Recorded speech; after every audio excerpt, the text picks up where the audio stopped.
Alors bonjour tout le monde, je m'appelle Olivier Gendron.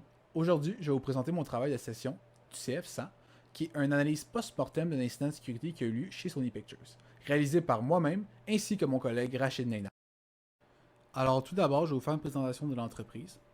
Sony Pictures est une compagnie qui est basée à Culver City dans Los Angeles, en Californie. Ça a été fondé en 1987 par Sony en tant que Columbia Pictures Entertainment Inc. et ensuite a été renommé en 1991 à Sony Pictures. C'est une société américaine de divertissement, filiale du groupe d'électronique grand public qui est Sony, avec un chiffre d'affaires d'environ 8 milliards de dollars en 2015 et 3500 employés, qui est un chiffre de 2016. Leur activité est la production et la distribution des films de cinéma et de programmes télévisés en salle, à la télévision, en vidéo et aussi sur Internet. Maintenant, je vais vous faire un résumé de ses dirigeants. Chez Sony Pictures, la personne clé de cette entreprise est le Tony Vinciquerra. Celui-ci est le CEO et chairman de l'entreprise. En mai 2017, il a été annoncé que Tony Vinciquerra occuperait le poste laissé vacant par Michael Layton, après avoir annoncé son départ pour Snap Inc. Vinciquerra a été embauché par le PDG de Sony Corporation, Kazuo Hirai. Il est reconnu pour avoir inversé une tendance à la baisse des performances au box-office, ainsi que pour avoir renforcé la division télévision. Ensuite, il y a Amy Pascal, la vice-présidente de l'entreprise qui a dû présenter des excuses publiques suite à la publication de courriels internes dans lesquels elle tenait des propos à l'égard du président américain Barack Obama qui ont été en fait jugés racistes. Ça, c'est par rapport à l'incident. Maintenant, par rapport à ça, je vais vous faire un résumé de l'incident. Il y a eu tout d'abord le vendredi 21 novembre 2014, un groupe de hackers a envoyé par courriel une demande d'extorsion aux dirigeants de Sony Pictures, menaçant de bombarder Sony Pictures dans son ensemble. Mais les dirigeants ont choisi d'ignorer ces menaces, croyant qu'en fait qu'ils étaient tout simplement banales. Ensuite, il y a eu le lundi 24 novembre 2014. Plusieurs stations de travail d'employés se sont arrêtées de fonctionner et des comptes Twitter de Sony Pictures ont également été piratés. Ensuite, le système informatique il a juste pu être remis en fonction le 8 décembre 2014. Alors, il y a pareil eu une bonne période de temps que les systèmes informatiques de Sony n'étaient pas en fonction. Les jours suivants, des informations confidentielles de Sony Pictures ont commencé à être publiées sur Internet, comme par exemple les courriels de la vice-présidente Amy Pascal. Maintenant, je vais vous parler un peu du déroulement de l'incident. Il y a eu deux phases principales à cet incident, qui est tout d'abord la phase de reconnaissance que les hackers ont faite. Ensuite, il y a eu la phase d'armement de livraison et d'exploitation. La vulnérabilité ciblée par rapport aux hackers qui ont ciblé est une vulnérabilité Zero Day. Alors, une vulnérabilité que personne ne connaît.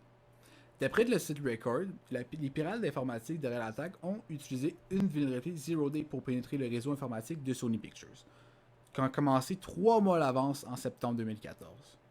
La vulnérabilité Zero Day qui a été exploitée est toujours pas connue publiquement. Maintenant, je vais laisser mon collègue Rachid Neyna commencer avec l'analyse d'impact pour la deuxième partie de la présentation. Merci Olivier, bonjour. Je me présente, je m'appelle Rachid Neyna, je prépare mon bac en cybersécurité et je travaille à la Sûreté de Québec comme analyste en cybercriminalité. Je vais continuer la présentation. Donc au niveau d'analyse d'impact, ce genre des incidents de violation de la sécurité peut être lourd de conséquences pour l'entreprise. Donc au niveau des conséquences directes, l'enquête a révélé que les attaquants provenant d'une dizaine de pays, ce qui fait pas de capillarité, il y a 15 millions de dollars a été dépensé pour mitiger les dégâts de l'incident et aussi des vols des certificats numériques. Ça concernant les conséquences directes. Pour les conséquences indirectes, il y a une perte de 35 millions de dollars pour l'année fiscale finissant en mars 2015. Baisse temporaire du cours de l'action Sony et procès des employés contre Sony Pictures à cause du vol d'informations personnelles. Des informations et des contenus de courriel interne ont été divulgués sur Internet. Retard pour la sortie des films, des interviews et impact grave sur la réputation de la compagnie et ses dirigeants. Donc, pour la piste de solution, Donc, pour dresser une piste de solution, on va poser la question suivante. Qu'est-ce qui aurait permis d'éviter cet incident? Pour mieux éviter ce genre d'incident, il faut faire une analyse de risque, il faut évaluer les vulnérabilités et appliquer une défense en profondeur. Donc, on va commencer par l'analyse de risque. Il faut déterminer les actifs les plus précieux et sensibles pour l'organisation. Pour dresser une liste des risques possibles sur ces actifs, ensuite il faut évaluer leur probabilité d'occurrence et estimer leur impact de chacun des dangers sans contrôle. Ensuite, il faut déterminer les contrôles qu'on doit mettre en place. Après, il faut évaluer la probabilité et estimer l'impact de chacun des dangers, mais cette fois-là avec les contrôles. Ensuite, on va décider ce qui doit être sécurisé en priorité.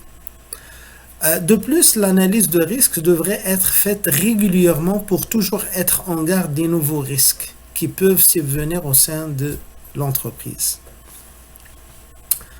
Ça, c'est concernant l'analyse de risque. L'évaluation ou évaluer les vulnérabilités. Donc, évaluer les vulnérabilités des actifs par ordre de priorité, c'est-à-dire le plus sensible au moins sensible.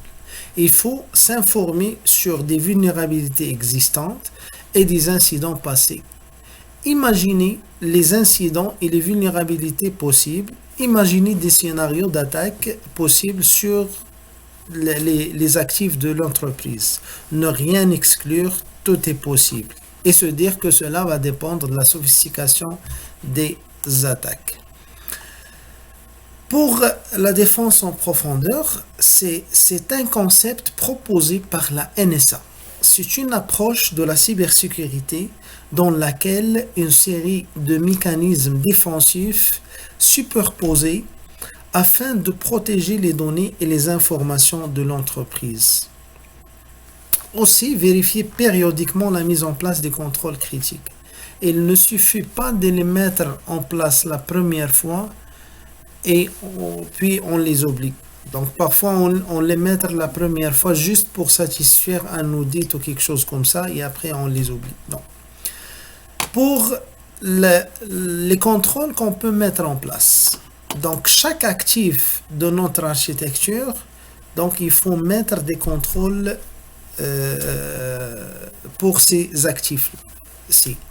Donc par exemple, plus de mettre des barrières et d'obstacles sur votre système, plus c'est difficile de rentrer. Alors, les contrôles qu'on peut mettre en place sur les différentes composants de l'architecture réseau, par exemple, dans notre incident, les attaquants ont ciblé Sony avec des attaques de spear phishing impliquant du code malveillant avaient été insérés dans des pièces jointes des courriels.